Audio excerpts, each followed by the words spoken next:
Hi, I'm Matt Chaplin. I'm a co-founder of Theorem Performance and Lifestyle, and I'm the head strength and conditioning coach for the UFE Cascades.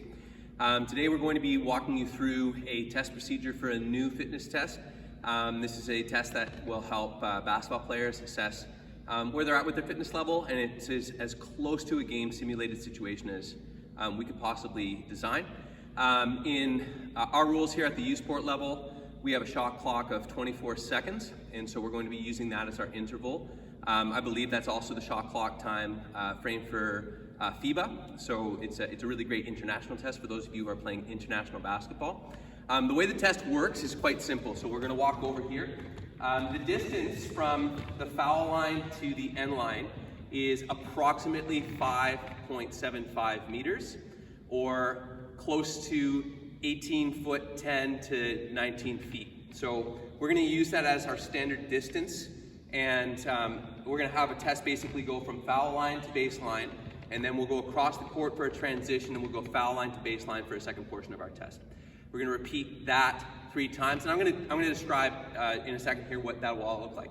So our testers will start on the foul line, or the foul line extended, so that you can have multiple testers at the same time. And they're going to have one foot on the foul line itself, and the other foot can be close to the baseline. For the first portion of the test, or the first half of each round, testers will do a sprint shuttle over the distance, so the 5.75 meters. So a sprint shuttle will look like, as soon as the whistle goes, they'll turn and sprint, touch the end line with their hand, and touch the foul line or the foul line extended with their hand, going back and forth as fast as possible for 24 seconds. Once the buzzer goes for the shot clock, you'll have a 5-second transition period, which is about the amount of time that's allowed to inbound the ball. So you have a 5-second transition period to get across the court to the next foul line on the other side. So we'll pretend that the buzzer went. I have a counter who's going to be tallying the number of touches here. I think it's going to end up being something between like 12 to 16 touches, depending on the speed of the athlete. And then that 5-second transition period, we jog over. So we'll make it over here, hopefully before the 5 seconds are up and the whistle goes for the next one. But even if I don't make it there in the time, the timer's begun, and my next window of testing opportunity is already started. So I have to try to get here pretty quick in 5 seconds. On this side, I'll start again on the foul line, and I'm going to be doing a defensive slide or a side shuffle. So very similar to what you would have in a T-test. It doesn't have to be form tight. It can be something that's just very explosive. So I'll drive across and touch the line, going back and forth without crossing my feet over, and I have to go horizontally, so side to side, for as many touches as I can in the next 24 seconds. So this is our second shot clock, and essentially what's happened is we've done an offensive possession to start, we've had a 5-second transition period and had a defensive possession where we've run out the entire clock, and then we head back. We have another 5-second transition period to start back for round 2. So we'll have round 2, a sprint shuttle and a shuffle, and then we'll have round 3, sprint shuttle, and then a shuffle. After 3 rounds of that are complete, we're going to have a long timeout. So we're going to have a 1-minute break. That 1-minute break is going to allow us to kind of reset. Our counters will have a chance to kind of take a look at our total numbers. We'll have that all recorded in real time. And then we're going to begin a second round. So it'll be, again, a sprint shuttle for 24 seconds, 5-second transition period, a shuffle shuttle for 24 seconds, and that will repeat itself 3 times for that second cycle. Once the whole thing is complete, we're going to get some really, really good data analytics from that. Okay, our hope is that we're going to get to see a degradation for the sprint. So we'll see what people look like when they're fresh, and then the next series through, we get to see their next sprint. The next series through, we get to see the next sprint. We'll also get to see the overall touches and sort of get an analytic on how well people are doing from one cycle to the second cycle, and how much energy they lose even after that 1-minute timeout. We're really hopeful for this test. We think that this is going to be a really great way to assess sort of a really game-specific fitness level. And I'm now just finished talking about it. We're going to go and we're going to do it. So I'm actually kind of nervous. That's why I'm kind of talking a lot. I'm going to be doing it myself. So I'm going to warm up a little bit. We're going to get the camera set up, and then Kelsey is actually going to be running the test for me using our timer. To eliminate the potential for confusion here, our description in this video was a first trial ever description. We decided that we were going to try 24-second intervals for the testing portion and have 5-second transition intervals. That's why you're seeing a lot of edits with an asterisk and 10 seconds. In the second trial, we realized that it was going to be a bit more appropriate to have a 10-second transition period. So how the test is run is you're going to have 3 rounds of 24 seconds of sprint shuttle, 10-second transition, 24 seconds of shuffle shuttle, and a 10-second transition. So 3 rounds of that creates a cycle. Once the cycle is complete, you have a 1-minute rest period, and then you begin the second cycle, which is another 3 rounds of 24 seconds of sprint shuttle, 10-second transition, and 24 seconds of shuffle shuttle with a 10-second transition. Hopefully this eliminates any of the confusion. Later in this video, you'll see we're going to describe some of the changes that we made to make sure that the second trial was a bit easier to do, or a bit more manageable to do, I should say.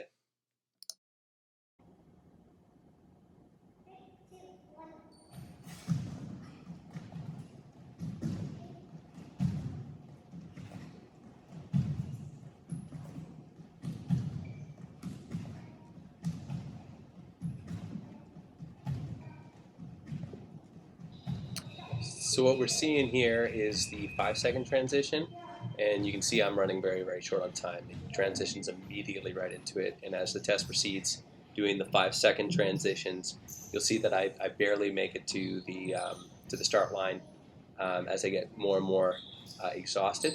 So during trial 1, it's just kind of a neat way to see how much degradation happens over the course of the test.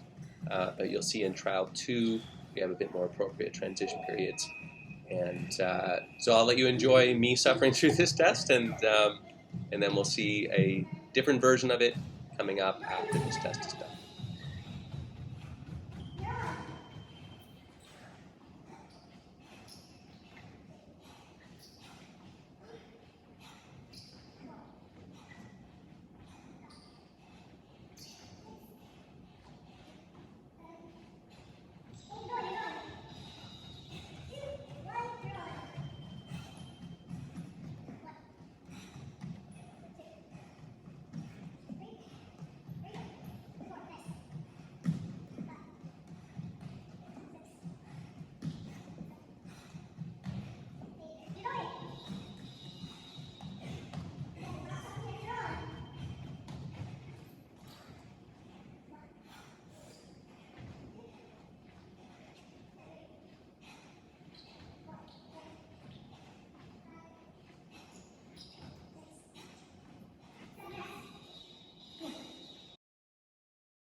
Oh, so that wraps up trial 1.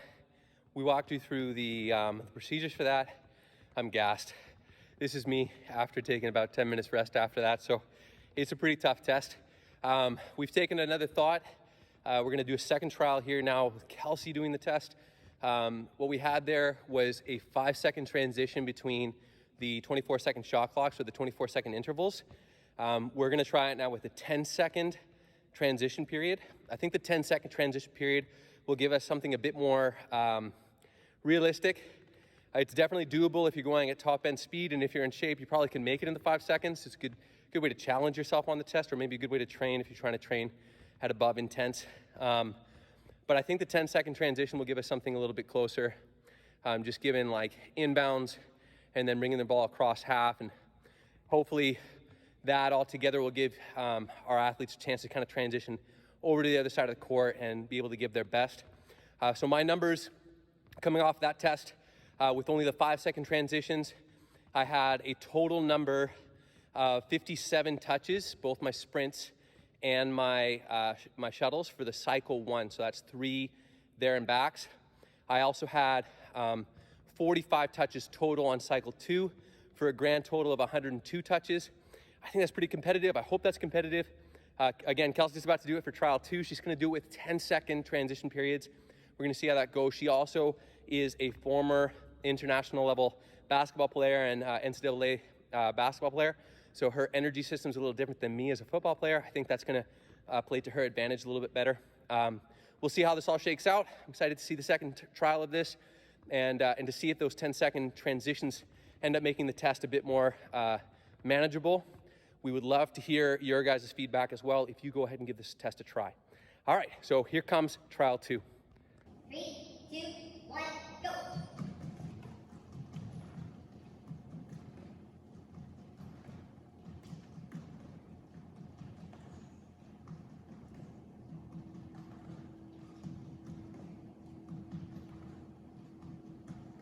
Get ready. So what we're seeing is in trial 2 we gave the 10-second transition period. Kelsey gets an opportunity to get across the court. In the time that she chooses to get across the court, she has time to reset and get ready for her next interval of 24 seconds. As this progresses, her fatigue still sets in, but she still has that opportunity to kind of always get set. We felt that the 10-second transition gave her a best opportunity to perform at her optimal. It still presented the same amount of physical challenge overall, we think, just without that defeating mental side of not being able to make it in 5 seconds. So the 5 seconds just became a real psychological hindrance for the test, and we believe that the 10 seconds is a good improvement.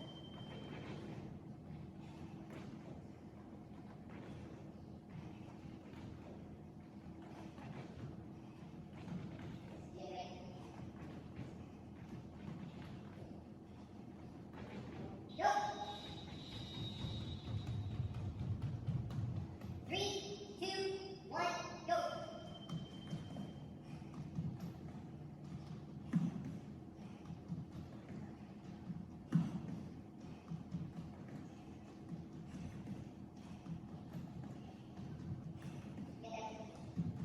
Go! 3, 2, 1, go!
So as you can see, Kelsey's totals were 59 touches for cycle 1 and 59 touches for cycle 2 for a test total of 118. She was pretty close to averaging around 10 touches per interval as well. All right, Kel, so how did that feel? It was tough, but it was doable. It was more of a mental battle than anything. Okay, does it feel comparable to giving like a really, really hard quarter in basketball, or hard? For sure, probably like the hardest you would have to experience. But even if it's not that hard, the maintenance of how hard you have to go in a game or even in just a quarter is comparable. And then at one point, you got really, really close to getting a 10th touch, and you came up like 3 feet short, and you only got 9 touches on one of your shuffles. What was that all about? How did that feel? That was defeating. I think obviously basketball is a mental game, sports are mental games, and I let that kind of get in my head a bit, and then the fatigue kind of hit. Before that I was feeling pretty good, but I think when I missed that, so I didn't get the count for it, and then I was going in the wrong direction and I had to take a few extra steps. I think coming back from that was very fatiguing, but it mimics what happens in a game too. So good. So overall, would you say that the 10-second transition gave you a fair ability to do the test? Yes. Yeah, I think that was necessary because I still had to push myself to get there in time, but it was good as in the sense I could reset and then go from there. So you've done the yo-yo and the beep test in the past, which is classically a lot of athletes say that that's a real psychological test. In comparison to the beep test or the yo-yo test, how did this one feel? I think it's similar in the sense of the mental side of it. I think the difference is with the beep test, you don't have to change direction, which with basketball, there's so much change of direction. So I feel like the change of direction mimicked that more. With the beep test, it almost felt like, just a longer, almost running around the track idea, but just gradually picking up pace. Good. Good. Any tips or tricks for people who are going to do the test in the future? Tips or tricks? Honestly, just mentally being prepared to push yourself, because your body can do it. It's just your mind is what kind of gets in your way. So, yeah. All right. Thank you.